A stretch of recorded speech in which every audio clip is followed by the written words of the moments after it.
casualty after casualty, you know what I'm saying? I too been shot before, you know what I'm saying? So just coming from where I come from, I think, like I said, we creatures of habit. I adapted to paranoia.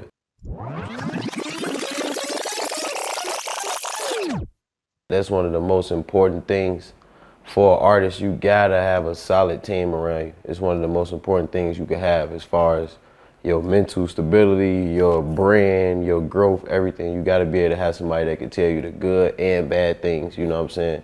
And there's nothing wrong with having a team that has mutual interest and align, you know what I'm saying? And this music industry is such a cutthroat business.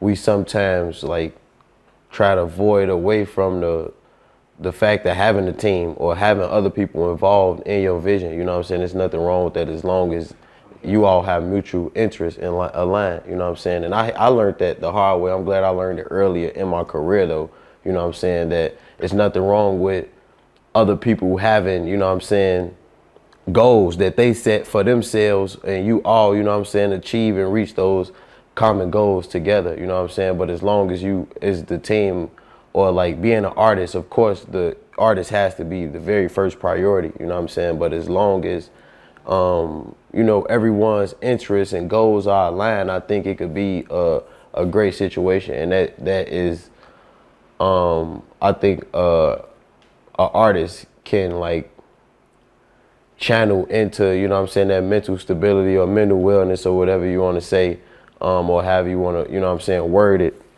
through, you know what I'm saying, that team. Because I was referred to go to therapy. Like bro said, he going to therapy this year. I was referred to go to therapy. I was recommended, you know what I'm saying, to go to therapy through listening to my manager and listening to a lawyer that I had, you know what I'm saying, with fighting a case back in 2018. I got arrested on a weapons charge, and that was only because I opened up. I talked to my lawyer and told, you know what I'm saying, told him that I've been, you know what I'm saying, in fear of my life since I was 15, 16 years old. I never not carried a gun, you know what I'm saying, since I was 15 years old. I don't really know, being in Chicago, I didn't know any other way. And it's not a matter of did he have it, is why do I feel the need to make sure that my life is protected at all times. Not only am I a person that has statute, but there's no coincidences in life, you know what I'm saying. I've seen casualty after casualty, you know what I'm saying. I too been shot before, you know what I'm saying. So just coming from where I come from, I think, like I said, we creatures of habit. I adapted to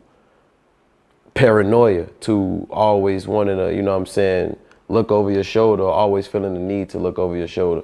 And that's the same with going back to this business. This is an industry, like I said, it's cutthroat. So you always have to feel like you got to look over your shoulder, watch your own back, make sure somebody not stealing from you. It's no time to really like focus on yourself, focus on your mental, you know what I'm saying, or your mind, or just growing as an artist or a person, a man, a woman, whatever the case may be in general. You so focused and trying to be creative, making sure you getting the right look and making sure you pleasing your fans, making sure somebody not taking advantage of you. And you know what I'm saying, trying to be a father or whatever the case may be, a mother, whatever the case may be, there's no time to actually focus on you, you know what I'm saying? And you gotta have somebody that keep that balance in your life, because you will crash being an artist and being a person who got all the responsibility put on them. You will crash. You will have to have somebody that say, no man, you focus on this, let me take care of this. Or have so many people like not on you about everything, you know what I'm saying? I got balance in my circle where people don't call me for everything, you know what I'm saying? I deal with what I want to deal with. And you gotta have that balance in your life, because we all human at the end of the day. And that's what I be wanting people to understand. Like, we go through and face the same thing. That's why I'm vulnerable and talk about my life so much, so people can understand just how normal I am. Like, I go through the same stuff that everybody else go through, you know. And you gotta have that kind of balance, and it all go back to your team, you know what I'm saying, like bro said. So that's real important.